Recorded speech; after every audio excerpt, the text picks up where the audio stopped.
અને હાલ એક મહત્વપૂર્ણ ખબર, કોંગ્રેસે 4 ઉમેદવારોની જાહેરાત કરી દીધી છે। કોંગ્રેસના જે લોકસભા સીટના 4 ઉમેદવારો જાહેર થવાના બાકી હતા તેની જાહેરાત થઈ ગઈ છે। અમદાવાદ પૂર્વ અને રાજકોટ, મહેસાણા આ 4 જે સીટો છે તેમાં કોંગ્રેસે ઉમેદવાર જાહેર કરી દીધા છે। યાદી જે છે એ આવી ગઈ છે। આજે સાંજે જે કોંગ્રેસની કેન્દ્રીય ચૂંટણી સમિતિની બેઠક મળી હતી તેમાં આ 4 ઉમેદવારોના નામ પર ફાઇનલ મહોર વાગી ગઈ છે। અમદાવાદ પૂર્વ, મહેસાણા, રાજકોટ અને નવસારી આ 4 બેઠક પર કોંગ્રેસે પોતાના 4 ઉમેદવાર જાહેર કરી દીધા છે। એટલે કે હવે કોંગ્રેસે 26 બેઠકો પર પોતાના ઉમેદવાર જે છે એ હવે સંપૂર્ણ જાહેર થઈ ગયા છે। કારણ કે પહેલા 20 ઉમેદવારોની જાહેરાત થઈ હતી અને 2 આપના ઉમેદવાર હતા, એમ કુલ 22 બેઠક પર ઉમેદવાર જાહેર થયા હતા।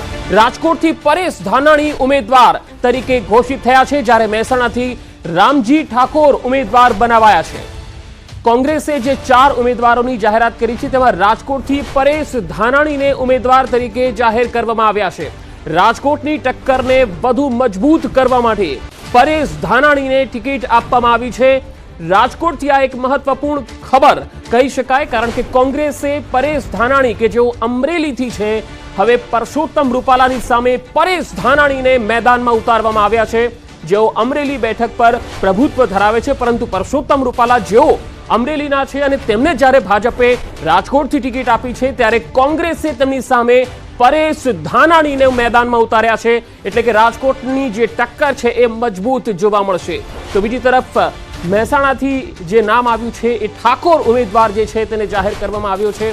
2 જે નામ આવ્યા છે તે અમે આપને બતાવ્યા। કુલ 4 ઉમેદવારો જાહેર થઈ ગયા છે। અમદાવાદ પૂર્વ બેઠક જેના ઉમેદવાર બાકી હતા, રાજકોટથી પરેશ ધાનાણીને ઉમેદવાર તરીકે કોંગ્રેસે ઘોષિત કર્યા છે। મહેસાણાથી રામજી ઠાકોરનું નામ આવ્યું છે। ઠાકોર સમુદાયમાંથી, ઓબીસી સમુદાયમાંથી આવતા રામજી ઠાકોરને ટિકિટ આપવામાં આવી છે, જ્યારે નવસારીથી નૈશદ દેસાઈને ઉમેદવાર બનાવાયા છે, જ્યારે અમદાવાદ પૂર્વ બેઠકમાં હિંમતસિંહ પટેલને ટિકિટ આપવામાં આવી છે। આ 4 નામ એવા હતા જે પહેલેથી જ ચર્ચામાં હતા। પ્રણવ વધુ માહિતી સાથે જોડાયા છે। પ્રણવ, 4 બેઠકો પર નામ જાહેર થયા છે, સૌથી ચોંકાવનારી વાત રાજકોટ સીટની છે, શું કહેશો? ચોક્કસ પૂર્વ વિપક્ષી નેતા અને કોંગ્રેસના દિગ્ગજ નેતા પરેશ ધાનાણી પહેલા પણ જાહેરાત કરી હતી કે રૂપાલા લડશે તો ચોક્કસપણે તેની સામે હું લડીશ, અને તેને લઈને જ પરેશ ધાનાણીનું નામ આવ્યું છે। તેઓ પાટીદાર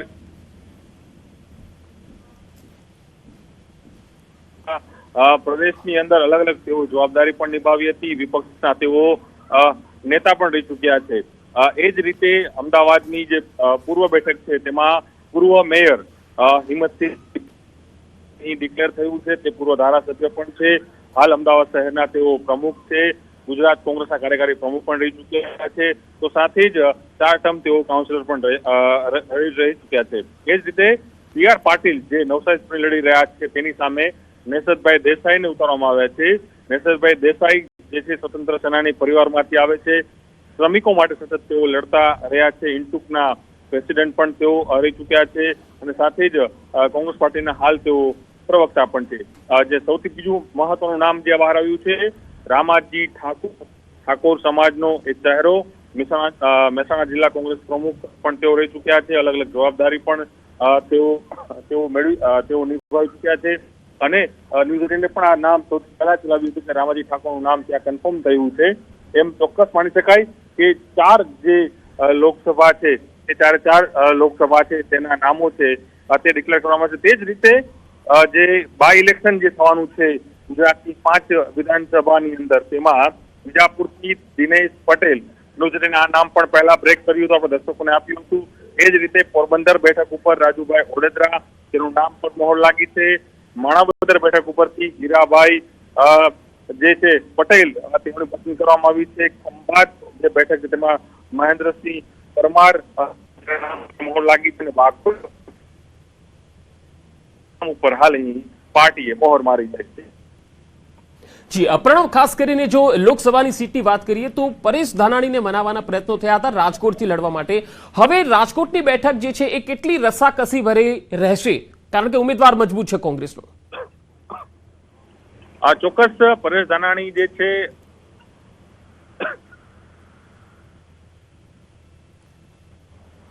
પંકજ ધાનાણી જે છે તે પૂર્વ વિપક્ષી નેતા પણ રહી ચૂક્યા છે, અમરેલી જિલ્લામાંથી આવે છે, અને જે પુરુષોત્તમ રૂપાલા જે છે એ પણ અમરેલી જિલ્લામાંથી આવે છે, અને તેને જ તેઓ ખોડા પટેલ સમાજમાંથી આવે છે, જ્યારે ધાનાણી છે તે લેવા પટેલ સમાજમાંથી આવે છે. એટલે કાટેકી ટક્કર રાજકોટ લોકસભા બેઠક ઉપર અહીં જોવા મળશે, કારણ કે જે રીતે રૂપાલાનો જે રીતે ક્ષત્રિય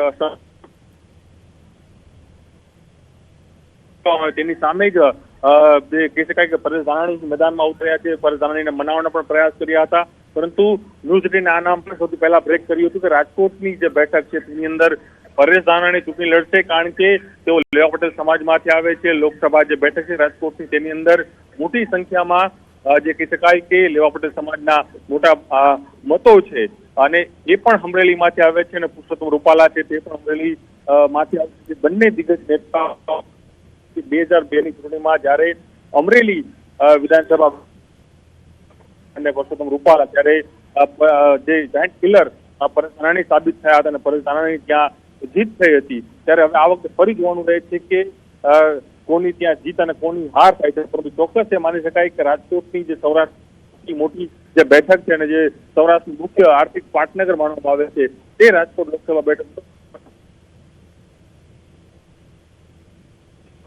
રાજકોટમાં રણ મેદાનમાં જોવા મળશે. જી પ્રણવ, બીજી દક્ષિણની નવસારી બેઠકની વાત કરી કે જ્યાંથી ભાજપના દિગ્ગજ CR પાટીલ છે અને તેમની સામે નૈસદ દેસાઈને કોંગ્રેસે ટિકિટ આપી છે. આ નૈસદ દેસાઈ જે સુરતથી છે, અને આમ તો આ સીટ ઉપર મુમતાઝ પટેલનું નામ પણ ચર્ચાઈ રહ્યું હતું. આ સીટ પર નૈસદ દેસાઈ કેટલી ટક્કર આપી શકે? નૈસદ દેસાઈ જે છે તે ગાંધીવાદી વિચારધારાથી જોડાયેલા છે, અને જે પ્રદેશ ભારતીય જનતા પાર્ટીના પ્રમુખ છે CR પાટીલ, તેઓની સામે તે અહીં લડાઈ લડશે. પહેલા પણ ભૂતકાળમાં પણ જોયું છે કે CR પાટીલ મેજોરિટી લીડ સાથે તેઓ અહીં જીત્યા હતા. એટલે કોંગ્રેસ પાર્ટી એ સીટને કદાચ હારતી જ માની રહી છે, એના આધારે જ તે કેન્ડિડેટ ત્યાં ઉતાર. પરંતુ ચોક્કસ નૈસદ દેસાઈ એ કોંગ્રેસના પ્રવક્તા પણ હાલ છે, અને સાથે જ જી પ્રણવ, આભાર માહિતી આપવા અને ગાંધી વિચારધારા. રાજકોટમાં મળવા જઈ રહ્યું છે ક્ષત્રિય સમાજનું મહાસંમેલન. મોટી સંખ્યામાં લોકો ઉમટશે એવો દાવો. રૂપાલા ઉમેદવાર તરીકેનું ફોર્મ ભરે એના 2 દિવસ પહેલા ક્ષત્રિય સમાજ દ્વારા મહાસંમેલન યોજવાનું આયોજન છે. રતનપર નજીક યોજાનારા સંમેલનમાં મોટી સંખ્યામાં ક્ષત્રિયો હાજર રહેશે તેવો દાવો થઈ રહ્યો છે. રાજકોટ લોકસભાના ઉમેદવાર પરશુત્તમ રૂપાલાની ઉમેદવારીને લઈને ક્ષત્રિય સમાજમાં વિરોધનો વંટોળ છે. વિવાદિત નિવેદનથી શરૂ થયેલો વિરોધ શમવાનું નામ નથી લેતો. આ દરમિયાન હિંમતનગરમાં ક્ષત્રિય સમાજ અસ્મિતા સંમેલન યોજાયું, અને હવે રવિવારે રાજકોટમાં ક્ષત્રિય સમાજનું વિશાળ સંમેલન યોજાશે. રૂપાલાની ટિકિટ પરત ખેંચવાની માંગને લઈ રતનપર પાસે ક્ષત્રિય અસ્મિતા મહાસંમેલનનું આયોજન કરવામાં આવ્યું, જેમાં રાજ્યના વિવિધ શહેરોમાંથી મોટી સંખ્યામાં ક્ષત્રિય ભાઈઓ અને બહેનો હાજર રહેવાનો દાવો છે. ક્ષત્રિય સમાજ દ્વારા મોટી સંખ્યામાં સંમેલનમાં લોકો હાજર રહે તે માટે રાજપૂત સંકલન સમિતિ દ્વારા સૂચના અપાઈ છે. રાજ્યના વિવિધ શહેરોમાંથી હજારોની સંખ્યામાં ક્ષત્રિયો રાજકોટ સંમેલનમાં પહોંચશે તેવો દાવો છે. મહાસંમેલનમાં ડીસીપી કક્ષાના અધિકારીની અધ્યક્ષતામાં 250 જેટલા પોલીસ જવાનો બંદોબસ્તમાં રહેશે. આ તરફ ક્ષત્રિય સમાજની કોર કમિટીએ તૈયારીઓને આખરી ઓપ આપી દીધો છે. રાજકોટમાં ક્ષત્રિય સમાજના મહાસંમેલનને મંજૂરી મળી ચૂકી છે. રતનપર ખાતે રવિવારે યોજાશે ક્ષત્રિય મહાસંમેલન. રમજુભા જાડેજાએ રાજકોટ શહેર પોલીસ પાસે માંગી હતી મંજૂરી. મહાસંમેલનનો સમય સાંજે 4 થી રાત્રે 8 સુધીનો રહેશે. અંદાજિત 50,000 જેટલા લોકો એકઠા થવાનો અંદાજ છે. ડીસીપી ક્રાઇમ પાર્થરાજસિંહ ગોહિલે આપી છે પોલીસ મંજૂરી. જુદા જુદા નિયમોના પાલનની શરત હેઠળ પોલીસે મંજૂરી આપી દીધી છે. જે માહોલ બની રહ્યો છે, જે તૈયારીઓ થઈ રહી છે, તેના દ્રશ્યો પણ અમે આપને હાલમાં બતાવી રહ્યા છીએ. 1,00,000 2 લાખ લોકો પણ બેસી શકે તે માટેની ક્ષમતા હોવાની જાણકારી છે. એ તમામની વચ્ચે રતનપર ખાતે રવિવારે યોજાશે ક્ષત્રિય મહાસંમેલન, જેની મંજૂરી મળી ગઈ છે.